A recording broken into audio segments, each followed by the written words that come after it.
Hello everyone, this is Baduk, and I am back bringing you a different type of video today, something that I haven't made in a long time, and that would be a book review.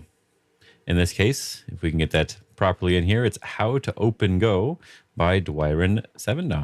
I think most people know about Dwyrin or Bats Go, and it's really awesome that he ended up writing his own book. Now, I think the book itself is it's not too thick and it doesn't really take too long to read because everything is nicely double spaced. You probably can't see it too well, but everything is nicely wide and double spaced with very big diagrams, and it covers mostly just the opening, as the name would suggest, how to open. You just cover that part up, how to open. It's a little bit wider than the typical books that you see, such as the fundamental principles of Go. It's about the same height, just a little bit wider, giving you just a little bit more room to show off what is in the book, which I like. I like Go books and most instructional books with diagrams to be wide and tall.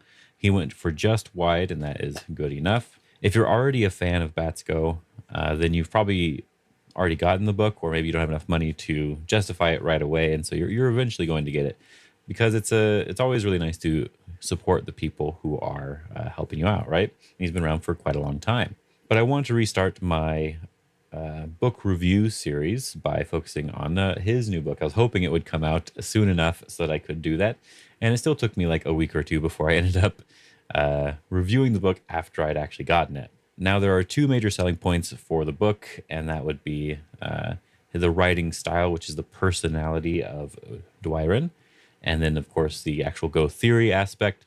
When it comes to the Go theory aspect, I think it is very much similar information that you can get from other opening books, such as Opening Theory Made Easy or the Fundamental Principles of Go, which is my personal favorite. Something that my favorite book, which I believe I reviewed as my last book, the Fundamental Principles of Go, is that it has an outline for you to follow. So if you're unsure of what to play in the opening, there's always a move that you can find if you just follow his outline. Now, that's something that seems to be fairly unique to his book. Not everyone else has that same sort of outline for any other part of the game either. Bat's book is more along the line of basic information, as in corner, side, center, and urgent before big, really common proverbs and bits of information that people tell you when you get a game review online. And it's usually what he covers in his own videos.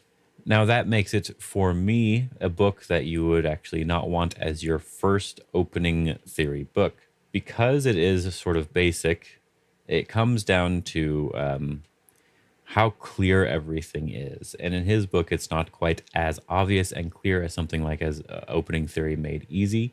And he actually focuses a little bit more on something else, such as trying to advise you to be very flexible in the game. If someone's going to give you something, you're okay to take it, even if it wasn't part of your original plan.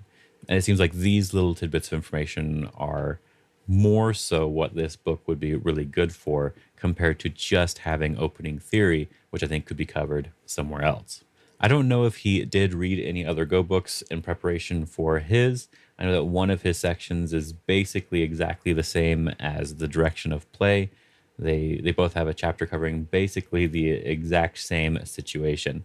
It seems the layout of some of the diagrams are a little bit hard to follow in the physical book, but you'll notice that the layout in something like the Fundamental Principles of Go, or even a couple of the other books that I have, it's much more compact and extremely limited to just the diagram. It has the diagram, has the information right next to the diagram, and has multiple diagrams per page, and is just focused more so on just the content. We're trying to make it as easy to follow along and read as is possible.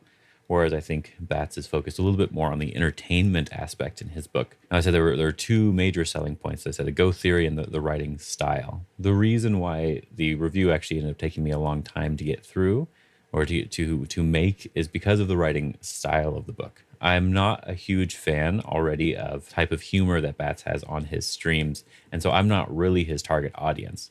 I'm sure someone who really appreciates his style of humor will very, very much enjoy reading the book, because it is basically just exactly how he talks on stream, which in my opinion doesn't really translate as well in book form. Apart from that, there was like a few jokes that I just had no idea what they were actually referencing. That's just a lack of knowledge on my end for whatever the pop culture thing was, or maybe it's a reference to something in his stream.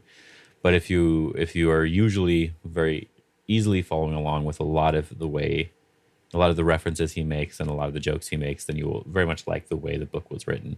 Now, as I said, I was definitely not the intended audience for this book, and it really highlighted that in the fact that I had a hard time just getting through the book itself, just because I didn't enjoy personally reading it. And that was a huge selling point of the book, was the enjoyment that you could get from reading it, because he tried to make a lot of jokes and tried to make it very lighthearted and fun. And on a personal level, it also was a bit hard to read. Sometimes it felt a little bit like he was also trying to fill out the word count like you do for a college essay, right? You're like, okay, I need to write 10,000 words for this thing, and I don't think I can. So let me put a bunch of sentences together that are completely redundant or completely just unnecessary for the content. Then I get a longer book or a longer essay. And so that's sort of what it felt like to me. So I hope in his next book, if he ends up writing another one, that he tries to hold back a little bit in that aspect and just provides more opening stuff, because he does cover one Joseki, of course. He covers the 3-3 or one section of Josekis.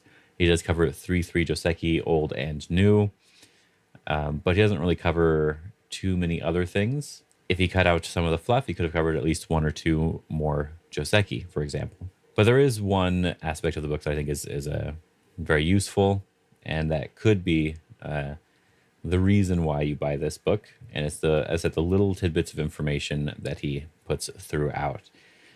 And one of the sections is something I'm going to cover here in the example. So let's switch on over to Sabaki here. So he has some sections called rules of thumb, and he covers shoulder hits, attachments, and the capping move. And he covers the basic variations that are generally played with it. For example, in this board position here, we have a typical orthodox sort of opening that used to be played quite often. It wouldn't have had this S14 move, but it used to be played quite often. Now, a very common way to reduce this situation would be to shoulder hit here, which is actually why I personally like to play the 2-space pincer, and it would just move this black stone down 1, which gives me a little bit more when they do this sort of shoulder hit reduction. But what he talks about is sort of just the common response, right? So if you push here first, they extend, then you turn, jump, take the tiger's mouth away, and they make shape. And he also likes to mention that here you don't want to keep going, because now you have a position in which you can maybe attack white, or at least threaten white in the future. But if you keep playing locally with just one more move like this push, white extends, and now they are pretty close to alive. Whereas if you waited until later, maybe you could be attacking from this direction, threatening to push through, and maybe building some sort of potential towards the center facing the left side. Maybe you ended up getting something over there. Or maybe you wanted to end up attacking from this direction because you have some sort of center potential and you want to prevent them from getting some sort of a base here. Now, that's a really good bit of information already, right? And he does cover some other variations, like if you push up first and then turn, or in this case, I believe he covers the knight's move, then this 2-space jump is the common response. He covers it in a different board position, but he does cover more responses here. I think the attachments and the capping sections were a little bit more detailed than this one, but that's because there's not as much detail needed for a lot of the shoulder hit moves. Now, the other thing that I think is useful about this section in the book is that he also sort of discusses, I guess you could probably call it like a frequently asked question, probably. And it's like, why not just take the territory here and push along the side and let white take the outside here? Just not worry about anything on this. He does talk about how the outside is much more useful compared to the inside. I would have probably added something along the lines of each of these moves by black is only really worth 2 points. Pushes on the third line are just 2-point moves. So white only really needs to jump to like here and here which is just sort of 2 moves, and white has already gotten way more than those 2 points that black has gotten on the side. Now, you wouldn't want to necessarily play it this way. That shows you how easily it is, how more efficient it is for these stones to get more than just 2 points per move on the outside. Now, this is a very useful formation because now you can invade. If they attach, you maybe even be able to wedge, because now there's a bunch of ladders off in 2 different directions. Maybe it's going to be difficult for black to respond here. Maybe they have to back off, and then you're able to really delete the points on the bottom of the board without really having to put in much effort, because you have this strength on the outside, right? And that's the basic idea behind the sort of efficiency of stones and the idea behind influence. And it sort of discusses this in general. And so if you have already read through a book like Opening Theory Made Easy, or even Fundamental Principles of Go by Yin Yang, a book like this to help you just get a little bit more of a grasp on the opening, to have a little bit of extra detail in certain situations, to have a different way of thinking about certain situations as well. This is the thing that he really likes to emphasize in this book, is being flexible. Then I think this can be a good book to get, but I do hope that in his next book, he puts a little bit more thought into how he writes, because there were some very awkwardly phrased sections. And as I said, it was full of sort of a fluff content that wasn't necessarily trying to fulfill a word count. Anyway, I hope you enjoyed this video. I will have links in the description so that you can go buy it off of Amazon. I believe it's just an Amazon only thing for now. It'd be really cool if you could get it over to Smart Go Books. And I hope he ends up making another book. I hope you enjoyed this review. Hopefully I get to make more. I have a few that I want to read for Go Congress. I hope you're having a good day. Have fun.